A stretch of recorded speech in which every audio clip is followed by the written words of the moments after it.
Eccoci in una nuova storia, in una nuova pagina del nostro canale. Benvenuti, bentrovati, grazie a tutti per come ci state seguendo, per come ci state incoraggiando. Grazie perché ci seguite sui podcast, stiamo avendo un riscontro veramente incredibile, ne stanno andando veramente bene sui podcast Spotify, Apple Podcast, Amazon Podcast, The Caster, insomma siamo su tantissime piattaforme a livello di podcaster, ma il canale YouTube per noi è il canale principale. Stiamo pensando nelle prossime settimane di lanciare la nostra pagina Facebook, la nostra pagina Instagram, lo faremo con calma, i progetti sono tanti, stiamo portando parallelamente avanti tantissime di queste situazioni e quindi speriamo insomma che riusciamo in breve tempo a portare anche la pagina Facebook e Instagram all'interno del progetto. Oggi ragazzi sono qua perché voglio parlare di un argomento importante, voglio parlare dei papà, perché vedete tutti parlano della mamma ed è ovviamente giusto perché fanno qualcosa di veramente enorme, qualcosa che spesso non si vede ma che tiene in piedi tutto. Però oggi voglio fermarmi un attimo e voglio parlare di un qualcosa che, di cui praticamente non parla nessuno, ne parlano in pochissimo. I padri. Cosa significa essere padre davvero? Non è quello che si vede, ma quello che si vive dentro, soprattutto quando la vita decide di metterti alla prova. Andiamo a blocchi, è più semplice.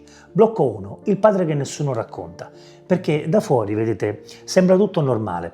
Vai a lavorare, torni a casa, fai il tuo, fine, punto. Ma dentro è tutta un'altra storia, Dentro è tutta un'altra storia, perché da uomo ti insegnano una cosa sola: devi essere forte, sempre. Non importa se sei stanco, non importa se hai paura, non importa se ci sono giorni in cui ti senti che stai praticamente per crollare. Tu devi reggere, quello è il tuo compito. Quindi il lavoro, la famiglia e la responsabilità. E nessuno ti chiede davvero come stai. Blocco 2, il lavoro invisibile. La tua giornata la trascorri, fai il tuo lavoro e poi torni a casa. E lì inizia un altro lavoro, quello che nessuno vede, il dietro le quinte lo chiamiamo noi, fatto di presenza, fatto di attenzioni, di piccoli gesti, uno sguardo, una parola detta al momento giusto, una mano sulla spalla. E sembra poco, ma non lo è, perché è lì che si costruisce tutto. Blocco 3, quando c'è una difficoltà in più. E quando hai un figlio con difficoltà, tutto cambia, tutto pesa di più. Il tempo, le energie, le scelte, ma soprattutto, credetemi, le paure, perché non hai solo una responsabilità di crescere un figlio, hai una responsabilità che è quella di proteggerlo in un mondo che non è sempre pronto. Io questo lo vivo ogni giorno con mio figlio Ismaele e chi vive certe situazioni lo sa, non è solo fare il padre, è essere presente in un modo diverso, più attento, più consapevole, più profondo.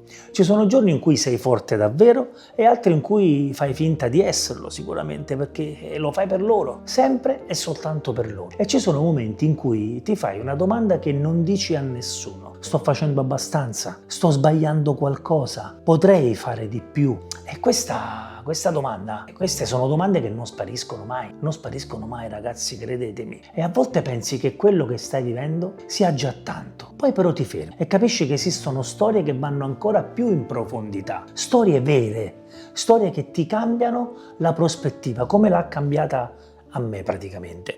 Quella che vi sto per raccontare è una storia vera, è una storia raccontata da Compassion International, potete andare a cercarlo anche, vi posso lasciare il link in bio del sito. Compassion International è un sito che praticamente si occupa di raccolte fondi, si occupa di sostenimento di famiglie e bambini con determinate difficoltà su tutto insomma il raggio, su tutto il globo praticamente, ecco. E questa che vi voglio raccontare è la storia di un padre. Si chiama Domingo, vive nella Repubblica Dominicana, non è famoso, non è ricco, quindi mettiamola da questo punto di vista. È uno come tanti, è una casa semplice, una famiglia, 3 figli, Mileni, Milesi e Darwin. Una vita normale. Poi a un certo punto succede qualcosa. All'inizio è piccolo, quasi invisibile. Domingo inizia a vedere meno. Non succede all'improvviso, succede piano, lentamente, giorno dopo giorno. ed è la cosa più difficile, è che lo capisce, sa che sta perdendo qualcosa che non tornerà più. Ma la vita non si ferma lì, perché dopo un po' inizia a cambiare anche i suoi figli. Segnali piccoli, poi sempre più evidenti. Difficoltà a vedere, difficoltà a muoversi, difficoltà a camminare. 3 figli, tutti e 3. Arriva la diagnosi, sindrome di Marfan, una malattia genetica molto rara, non curabile. E in quel momento cambia praticamente tutto. È il peso di essere padre. Perché quando sei un padre non soffri solo te, soffri il doppio. Guardi i tuoi figli e sai che stanno affrontando qualcosa che tu non puoi fermare. E questa è una delle cose più dure. Domingo perde il lavoro, la vita ovviamente peggiora, le forze diminuiscono sempre di più giorno dopo giorno e arrivano poi i problemi veri, finisce finendo anche il lavoro. Quello che pesa davvero, debiti, mancanza di cibo, una casa che non ti protegge più, una sola stanza e senza servizi. E poi arriva il colpo più duro. La moglie se ne va, non regge il peso di tutta questa situazione e li lascia. Lascia lui e i 3 figli malati, da soli. E qui succede qualcosa che pochi raccontano. Domingo crolla, ha un crollo iniziale. Domingo cade in depressione, si sente praticamente perso, finito. E questa è la verità. Quando tocchi praticamente il fondo, non diventi forte, non è motivazione, è sopravvivenza. Ma lì avviene la svolta, succede qualcosa, non un miracolo, ma qualcosa di veramente reale. Sono i suoi figli, tutti e 3, che non mollano, che continuano a credere, che continuano a guardarlo, come se fosse ancora il loro punto fermo. E questo lo rimette in piedi. Arriva anche un aiuto, una comunità, persone che vedono davvero. Attraverso Compassion International i figli ricevono supporto, cibo, istruzione e cure mediche. Non risolve tutto, ma cambia praticamente tutto. Ecco, lì avviene la rinascita. E Domingo fa una cosa semplice, si rialza e ricomincia. Vende oggetti porta a porta, comincia così, piano piano, sotto il sole, con fatica. Lo fa ogni giorno, si alza e vende oggetti porta a porta. Quindi lì avviene praticamente la presenza, accompagna i figli, li segue, li sostiene, resta presente sempre, non manca mai. Questa è la cosa incredibile di quest'uomo e questo fa la differenza, credetemi. E con il tempo qualcosa cambia, una casa migliore, cure, un po' di stabilità e i figli iniziano anche a sognare il futuro. E lui è ancora lì, non perfetto, non invincibile, ma presente, padre. E quando ascolti storie così, non posso non pensare a mio figlio Ismaele. Io non vivo quello che vive Domingo, ma capisco perfettamente cosa significa non potersi fermare. Perché alla fine la verità è una. Non è che siamo forti, è che non abbiamo scelta sotto tanti punti di vista. Andiamo avanti, lo facciamo per loro, sempre. Anche quando nessuno vede, anche quando nessuno capisce, anche quando siamo da soli. Se sei un padre e ti sei ritrovato anche solo in una parte di questa storia, sappi una cosa, non sei solo. E forse è arrivato il momento di iniziare a dirlo davvero, senza filtri. È doveroso aprire una parentesi su Compassion International. Avevamo inviato una mail perché eravamo interessati anche a mostrarvi le foto di Domingo e dei suoi 3 splendidi figli, nel modo anche di raccontarvi questa storia, diciamo, in una maniera molto più completa. Ma purtroppo, burocrazia volendo, mail che abbiamo inviato, la prima risposta in cui c'era stato detto che avrebbero inviato al comparto di competenza la nostra richiesta, non ci hanno mai fornito una vera e propria autorizzazione, quindi non possiamo mostrarvi le foto di Domingo né tantomeno dei suoi figli, ovviamente. Però vi lasciamo il link in bio se volete della loro storia, potete andare a riscontrarla, a vederla, perché è una storia veramente bellissima quella che vi abbiamo raccontato. E alla fine anche, insomma, chi sono questi di Compassion International? Compassion International non è soltanto beneficenza, è qualcosa di molto più profondo. Lavora con bambini che nascono in condizioni veramente di povertà, diciamo, estrema. Non parliamo solo di mancanza di soldi, parliamo di mancanza di possibilità di futuro, di qualcosa che creda comunque in loro. E qui arriva la cosa importante. Loro non prendono i bambini e li portano via, non li separano dalla famiglia, fanno l'esatto contrario, entrano nella loro vita, lì già dove sono, dove vivono, non nel loro quartiere, nella loro realtà, nella loro famiglia, attraverso il sostegno a distanza.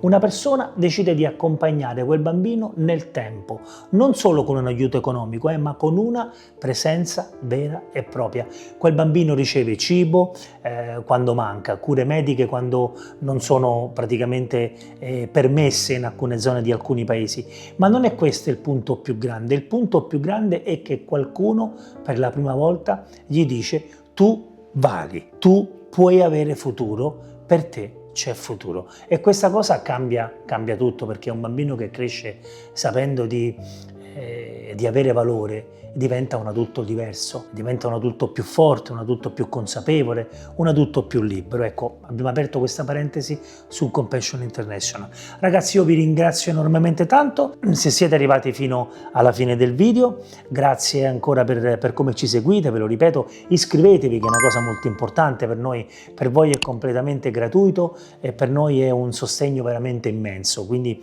iscrivetevi al canale, che è una cosa importante, lasciate un like, commentate se siete d'accordo su quello che ho detto, o se non siete d'accordo. Noi accettiamo le critiche e impariamo da questo, come dice sempre Nene, è molto importante. Voglio farvi vedere una cosa che ha preparato Violante, guardate che bello. Cosa ha scritto? Benvenuti Vivi Family, iscriviti e lascia un like. Questo l'ha fatto Violante, quindi vi faccio vedere questo. Benvenuti in Vivi Family, iscrivetevi e lasciate un like. Ecco, Violantina, la nostra piccoletta per modo di dire, la nostra piccola, insomma, ha fatto qualcosa in 10 minuti ed è veramente un capolavoro. Sono veramente orgoglioso di lei, orgoglioso di mia moglie, orgoglioso di Ismaele e dei progressi che fa. Ecco, oggi abbiamo toccato un argomento veramente, veramente importante. Essere padre, quanto conta essere presente, esserlo ancora di più quando vivi determinate situazioni per come le viviamo noi. Ma noi ci siamo, non ci arrendiamo, andiamo avanti con forza. Tutto quello che stiamo cercando parallelamente a Ismaele di creare, quindi che sia il canale YouTube, le prossime pagine future che creeremo su Instagram, su Facebook, la raccolta fondi su GoFundMe, faremo un video dedicato solo a quello, perché voi in tanti forse non lo sapete, ma noi abbiamo una raccolta fondi attiva su GoFundMe che si chiama La Forza di un Sorriso, dedicata ad Ismaele, una raccolta fondi che serve per acquistare un'auto affinché per Ismaele, ecco, adattata per Ismaele, perché insomma abbiamo delle carrozzine nuove, carrozzine che ovviamente non possiamo mettere sulla nostra auto perché noi abbiamo una 500, il bagagliaio è molto piccolo per chi conosce la 500 e diciamo Irene fa molta fatica, smonta le ruote, smonta insomma quella sedia, la fa a pezzi completamente per metterla nel bagagliaio e poi insomma caricare il bambino, scaricare il bambino. Prima di scaricare Ismaele va rimontata la sedia, considerate che Ismaele fa terapie durante la settimana che a livello fisico sono devastanti, soprattutto per Irene, perché il tempo che trascorre tra la mattina e la scuola, lo prendi, lo porti a terapia, lo riporti a scuola, lo riprendi, lo riporti a un'altra terapia per poi riportarlo a casa, insomma ecco, diciamo che passano tantissimo tempo in auto e in giro, grazie a Dio, perché sono terapie molto importanti per lui. Quindi ecco, la raccolta fondi c'è, è attiva, ma adesso non voglio dire altro perché Irene sta preparando un video dedicato soltanto a questo ed è molto importante. Spero che questo video vi sia piaciuto. Abbiamo detto tutto, abbiamo fatto vedere anche la voglia di nostra figlia di volervi lasciare il segno con l'iscrivetevi e lasciate un like. Io vi ringrazio e niente, ci vediamo al prossimo episodio. Forza papà!